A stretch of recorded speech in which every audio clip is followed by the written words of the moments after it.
Hello నమస్తే. నేను మీ కట్టా Karthik. Trump అనుకున్నంత పని చేస్తున్నాడు. నిన్నటిదాకా మనం అనుకుందేంది అంటే, అమెరికా అధ్యక్షుడిగా బాధ్యతలు చేపట్టిన తర్వాత నాన్ ఇమ్మిగ్రెంట్స్ మీద అంటే వీసా గడువు పూర్తయిన తర్వాత కూడా అక్కడే అక్రమంగా వలస ఉంటున్న వాళ్ళ మీద ప్రభావం పడుతూ ఉంది. వాళ్ళని తిప్పి పంపిస్తున్నాడు. ఎవరైతే అక్రమ వలసదారులున్నారో అమెరికాలో ఎలాంటి డాక్యుమెంటెడ్ ఎవిడెన్స్ లేకుండా అక్కడ జీవితాన్ని గడుపుతా ఉన్నారో వాళ్ళ మీద ట్రంప్ కొరడా జులిపిస్తున్నాడు. వాళ్ళని వాళ్ళ దేశాలకు పంపిస్తా ఉన్నాడు అని మనం అనుకున్నాం. నిజానికి పంపిస్తా ఉన్నాడు. ఆ విజువల్స్ కూడా మనకు కనపడతా ఉన్నాయి. ఫ్లైట్ ఎక్కించి పంపించడం, అది కూడా అవమానకరంగా పంపించడం. కాళ్ళకి సంఖ్యలు కట్టి మరి మీరు తప్పు చేశారు, మీరు ఇక్కడ అక్రమంగా వలస ఉంటున్నారు, మీ వల్లే అమెరికాలో నేరాలు పెరుగుతున్నాయి, మీరు మాత్రమే అమెరికాలో నేరాలు చేస్తున్నారు అని చెప్పేసి ఆ బయట దేశ వాళ్ళ మీద, అమెరికా వాళ్ళ మీద కావచ్చు, అంటే అమెరికాలో ఉంటున్నటువంటి భారతీయుల మీద కావచ్చు, చైనా వాళ్ళ మీద కావచ్చు, మెక్సికో, కెనడా, ఇతర దేశాల వాళ్ళందరినీ కూడా వాళ్ళ దేశాలకు ట్రంప్ పంపిస్తున్నారు. ఇప్పుడు స్టూడెంట్స్ మీద కూడా ట్రంప్ పడ్డాడు. అక్కడే చదువుకుంటూ ఆన్ క్యాంపస్లో కాకుండా, అంటే క్యాంపస్ లోపల కాకుండా బయట పార్ట్ టైంల పేరుతో ఫుల్ టైంలు చేసుకుంటున్నటువంటి విద్యార్థులను పట్టుకొని వెనక్కి పంపిస్తున్నాడు. మీకు క్లియర్గా మీకు చూపిస్తాను. ఇది America official website, students and exchange visitors program. ఇది అఫీషియల్ వెబ్సైట్. అమెరికా ప్రభుత్వం దీన్ని మెయింటైన్ చేస్తూ ఉంటుంది. ఎప్పుడూ లేని విధంగా ఒక బ్యానర్ ఐటమ్ని పెట్టడం చేశారు. దీంట్లో చాలా క్లియర్గా చెప్పారు, ఎవరైతే మీరు క్యాంపస్లో కాకుండా బయట జాబులు చేస్తూ ఉన్నారో, చట్టానికి వ్యతిరేకంగా, మీ వీసా నిబంధనలకు వ్యతిరేకంగా బయట పని చేస్తూ ఉన్నారో వాళ్ళందరూ మీకు కనుక కనపడితే ఖచ్చితంగా మాకు రిపోర్ట్ చేయండి. అంటే ఎవరైనా తెలుగు విద్యార్థులు కావచ్చు, భారతీయ విద్యార్థులు కావచ్చు, లేదు నాన్ అమెరికన్స్ ఎవరైనా కావచ్చు, వాళ్ళ వీసా నిబంధనలకు వ్యతిరేకంగా, నిజానికి స్టూడెంట్ వీసా మీద పోయిన వాళ్ళు చదువుకోవడానికి మాత్రమే వెళ్ళాలి. చదువుకునే క్రమంలో క్యాంపస్లో కొంత పని చేసుకోవడానికి అవకాశం ఉంటుంది. క్యాంపస్లో కాకుండా బయటకు వచ్చి, అది గ్యాస్ ఫిల్లింగ్ స్టేషన్స్లో కావచ్చు, పెట్రోల్ బంకుల్లో కావచ్చు, లేదు రకరకాల చోట్ల కావచ్చు, పని చేసుకునే వాళ్ళు మీకు నాన్ అమెరికన్స్ కనపడితే మాకు రిపోర్ట్ చేయండి. మీకు తెలిసిన వాళ్ళు ఎవరైనా బయట పని చేస్తున్నారు అని తెలిస్తే ఖచ్చితంగా మాకు రిపోర్ట్ చేయండి అని చెప్పేసి వెబ్సైట్లో పెట్టారు. ఈ వెబ్సైట్ అమెరికా వాళ్ళు కూడా ఫ్రీక్వెంట్గా చూస్తూ ఉంటారు. అంటే అమెరికా వాళ్ళకి బయట దేశాల వాళ్ళు బయట పని చేస్తున్నట్టు కనపడితే వాళ్ళ ప్రభుత్వానికి రిపోర్ట్ చేయొచ్చు. అప్పుడు రిపోర్ట్ చేయటం ఫలితంగా వాళ్ళని అరెస్ట్ చేసి వాళ్ళని వాళ్ళ దేశాలకు పంపించడం అమెరికా ప్రభుత్వం చేస్తూ ఉంది.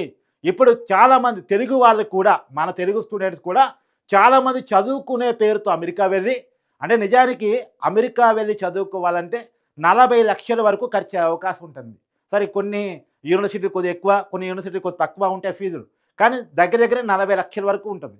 వీళ్ళు ఒక 10-15 లక్షల వరకు ఫస్ట్ బేర్ చేసుకుంటారు. తర్వాత అక్కడికి పోయి పార్ట్ టైములు చేసుకుంటే విడతల వారీగా ఫీజులు కట్టుకుంటూ ఉంటారు. అక్కడ పార్ట్ టైముల పేరుతో ఫుల్ టైమ్గానే పనిచేస్తూ ఉంటారు. గ్యాస్ స్టేషన్స్, పెట్రోల్ బంకులు, బార్ అండ్ రెస్టారెంట్స్, వీటన్నిటిలో కూడా చాలామంది మన తెలుగు వాళ్ళు, భారతీయులు మాత్రమే కాదు, మెక్సికన్లు, కెనడా వాళ్ళు, చైనా వాళ్ళు, ఇలా అనేక మంది బయట దేశాల నుంచి వలస వచ్చినటువంటి వాళ్ళు అక్కడ పనిచేస్తూ వచ్చే ఆదాయాన్ని ఫీజులుగా మరియు మెయింటెనెన్స్కి వాడుకుంటూ ఉంటారు. అమెరికాలో మెయింటెనెన్స్ అంటే అంత చిన్న విషయం కాదు. ఎందుకంటే మన రూపాయలతో పోలిస్తే అమెరికా డాలర్ విలువ 80 రూపాయల కంటే ఎక్కువగా ఉంది. కాబట్టి అమెరికాలో మనం మెయింటైన్ చేయాలి అంటే, అమెరికాలో జీవితాన్ని కొనసాగించాలంటే, అక్కడ పరిస్థితుల్లో మన ఫుడ్డు, షెల్టరు వెళ్ళిపోవాలంటే చాలా ఖర్చుతో కూడింది. ఆ ఖర్చు అంతా కూడా అమెరికాలోనే సంపాదించుకొని అమెరికాలోనే జీవితాన్ని ఎలబుచ్చుకుంటూ ఉంటారు. కొద్ది గొప్ప మిగిల్చుకొని ఇంటికి పంపిస్తూ ఉంటారు, లేదా ఫీజులు కట్టుకుంటూ ఉంటారు. ఈ రకంగా మన స్టూడెంట్స్ అనేక మంది పనిచేస్తూ ఉంటారు. మన వాళ్ళు పోయేదే దాని ద్వారా కొంత ఆదాయాన్ని పొందడానికి. అమెరికా వెళ్ళి కొంత సంపాదించుకోవచ్చు, చదువును వెలబుచ్చుకోవచ్చు, చదువుకున్న తర్వాత అక్కడే జాబ్ ఎతుక్కోవచ్చు, ఈ నేపథ్యంతో వెళ్తారు. అంతేగాని పూర్తిగా అమెరికా యూనివర్సిటీలో ఫీజుకి అయ్యే ఖర్చు మొత్తం మన పేరెంట్సే భరిస్తారు అని అనుకునే వాళ్ళు చాలా తక్కువ మంది. అలా స్తోమత ఉన్న వాళ్ళు చాలా తక్కువ మందే ఉంటారు. వాళ్ళు మాత్రమే మొత్తం ఫీజులు భరించడానికి సిద్ధపడి అమెరికా వెళ్తారు. కానీ దాదాపు మన మధ్యతరగతి వాళ్ళు కావచ్చు, పేదవాళ్ళు కావచ్చు, ఇలా పేద మధ్యతరగతి కుటుంబాల నుంచి కూడా చాలామంది అమెరికాకు వెళ్తూ ఉన్నారు. ఎందుకు వెళ్తూ ఉన్నారు? వాళ్ళు ఎంతో కొంత ఇక్కడ కొంత బెర్న్ చేసుకొని, కొంత బర్డెన్ అయినప్పటికీ కూడా కొంత డబ్బులు కూడబెట్టేసుకొని, అక్కడికి పోయిన తర్వాత అక్కడ పని చేసుకొని, ఆ పని చేసుకునేటువంటి డబ్బులతో అక్కడ వచ్చే ఆదాయంతో ఫీజులు కట్టుకోవచ్చు అన్నటువంటి ఆలోచనతో వెళ్తూ ఉంటారు. అయితే ఇప్పుడు దానికి ఫుల్ స్టాప్ పడబోతూ ఉంది. పెద్ద ఎత్తున కొన్ని వేలాది మంది భారతీయ విద్యార్థులు వెనక్కి రాబోతా ఉన్నారు. మరి సంఖ్య కరెక్ట్‌గా తెలీదు. ఒక్కొక్క మీడియా ఒక్కొక్క ఫిగర్‌ని బయటకిస్తా ఉంది. అఫీషియల్‌గా అమెరికా ప్రభుత్వం ప్రకటిస్తే తప్ప ఇంతమందిని మేము పంపించామని చెప్తే తప్ప మనకి ఎగ్జాక్ట్ ఫిగర్స్ వచ్చే అవకాశం లేదు. నేషనల్ ఛానల్స్, ఇంటర్నేషనల్ ఛానల్స్ దాదాపు 7,000 మంది భారతీయ విద్యార్థులను అమెరికా ప్రభుత్వం తిరిగి వెనక్కి పంపిస్తుందనేటువంటి సమాచారాన్ని ఇస్తా ఉంది. నిన్న మనం మొత్తం 90,000 మంది భారతీయుల్ని వెనక్కి పంపించడానికి సిద్ధపడింది అనేటువంటిది. 7,000 మంది కేవలం స్టూడెంట్స్ అక్కడ చదువుకోవటానికి స్టూడెంట్ వీసా మీద వెళ్ళి చదువుకుంటున్నటువంటి వాళ్ళని దాదాపు 7,000 మందిని పంపిస్తుంది అనేటువంటిది నేషనల్ మీడియా ఇస్తున్నటువంటి కథనాలు. సంఖ్య కరెక్ట్‌గా మనం అథెంటిక్‌గా చెప్పడానికి లేదు కానీ చాలామంది వేలాది మంది భారతీయ విద్యార్థులు అమెరికా నుంచి తిరిగి రాబోతా ఉన్నారు. ఇప్పుడు నిజానికి వాళ్ళు తిరిగి వచ్చేస్తే వాళ్ళ జీవితాల మీద చాలా పెద్ద మచ్చబడే అవకాశం ఉంది. తిరిగి వాళ్ళకి అమెరికా వీసా వచ్చే అవకాశం లేదు. తిరిగి వాళ్ళు వేరే దేశాలకు పోవటానికి కూడా ఉండే అవకాశం లేదు. వాళ్ళ మీద మచ్చబడేటువంటి అవకాశం కనపడతా ఉంది. ఇది మాత్రమే కాదు, రాబోయే కాలంలో వస్తున్నటువంటి విద్యార్థులకి ఇప్పుడు నెక్స్ట్ చదువుకోవడానికి అమెరికా వస్తున్నటువంటి విద్యార్థులు కూడా అమెరికా ప్రభుత్వం చాలా క్లియర్‌గా చెప్తుంది.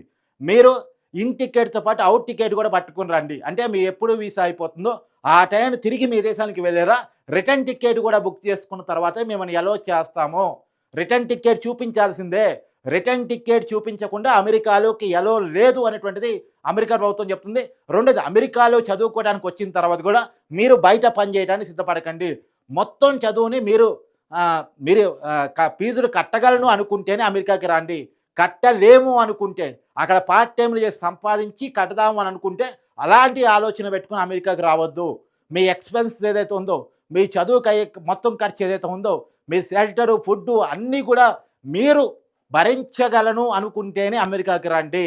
లేకపోతే మీ దేశాల్లోని చదువుకోండి. మా దేశానికి రావద్దు అని చెప్పేసి అమెరికా ప్రభుత్వం తేల్చి చెప్తా ఉంది. ఇదంతా ఎందుకోసం చేస్తుందంటే అమెరికాలో ఉన్నటువంటి part time, full time, technical జాబ్‌లన్నీ కూడా బయట దేశాల వాళ్ళు ఆక్రమించేసుకుంటున్నారు. బయట దేశం వాళ్ళు తక్కువ వేతనానికి ఎక్కువ పని చేయటం ఫలితంగా అక్కడ ఉన్నటువంటి కంపెనీలు బయట దేశం వాళ్ళకే ఎక్కువ జాబులు ఇస్తున్నాయి. ఎగ్జాంపుల్ ఇండియన్స్ కొంచెం తక్కువ శాలరీ చేస్తారు. అమెరికా వాళ్ళు ఎక్కువ శాలరీ డిమాండ్ చేస్తారు. కాబట్టి ఇండియన్స్‌కి, చైనీస్‌కి ఎక్కువ అవకాశాలు దక్కుతా ఉంటాయి పార్ట్ టైం, ఫుల్ టైంలో. కాబట్టి అమెరికా వాళ్ళకి అవకాశాలు పోతున్నాయి బయట దేశాల వాళ్ళ వల్ల, అక్రమంగా పనిచేస్తున్న వాళ్ళ వల్ల అనేటువంటిది ట్రంప్ వాదన. ఈ వాదన కారణంగానే ఈ నిర్ణయం తీసుకున్నాడు. ఖచ్చితంగా ఈ నిర్ణయం అయితే భారతీయ విద్యార్థుల మీద, మన తెలుగు విద్యార్థుల మీద చాలా పెద్ద ఎత్తున ప్రభావం పడేటువంటి అవకాశం అయితే మనకు కనపడతా ఉంది. మరి చూడాలి ఎంతమంది విద్యార్థులు మన ఇండియాకు తిరిగి వచ్చారు ఏంటి, వాళ్ళ కుటుంబాల మీద.